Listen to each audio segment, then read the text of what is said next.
It's 8:27 on this Wednesday morning, and you're watching Breakfast Television. I think we all know it's safe to say that communication can be a bit of a problem sometimes in the workplace. Wouldn't that be a safe thing to say, Jim? It is a popular problem. It is, and sometimes it can be a little dysfunctional, too, can't it? It sure can. Well, Jim Clemmer is with us this morning. He's the author of a book called Moose on the Table. Is that like the elephant in the room? It's the same idea, yeah. Okay, so in what way? What do you mean? Well, it's basically people know there's an issue, there's a problem. It's like a moose standing in the middle of the table, but everyone's ignoring it, passing things through its legs. It's eating off of one end of the table. Why do we do that? There's a variety of reasons, but I think the root of a lot of it is a culture or an atmosphere of fear.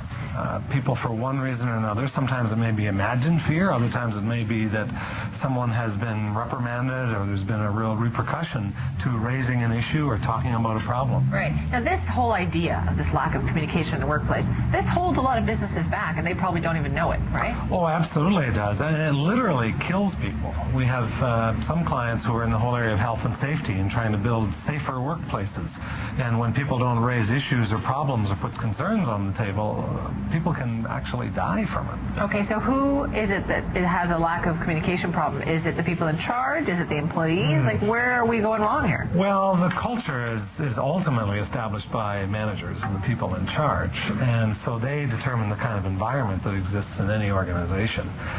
But part of what the book also gets at is if you're not in charge, what can you do? What things that you can try to raise the like how can you communicate better? Yeah, exactly. Okay, so how can I, as a regular Joe employee here, not always been welcomed to talk about the problems, how do I bring these things up? Well, I think you're either part of the problem or you're part of the solution. There really is no middle ground here. So if you just decide to stay silent and not do anything, you're helping to encourage the moose, maybe attract more moose. And so... Or a bigger moose. Or yes, or have babies. Okay. And so it may not be the appropriate place to raise the issue right there at the meeting. There may be a number of reasons why that's not appropriate, but maybe you need to then have a conversation with the manager afterwards, or maybe you need to talk to a colleague and say, are you seeing the same thing I'm seeing? Should we do something about that? But you really need to be observant in this case, right? You need to know what kind of a boss you have. Like, will those things be welcome even if you say that?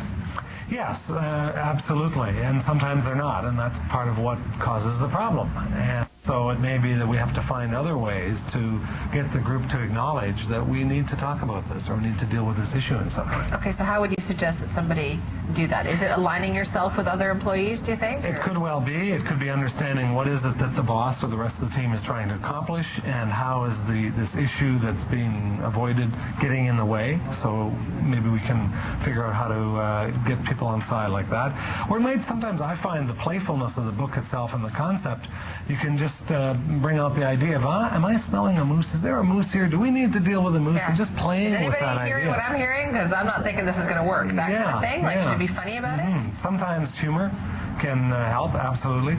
Other times it might even say, I wonder if we should look at the flip side of this. We're all seeming to agree right away. Right.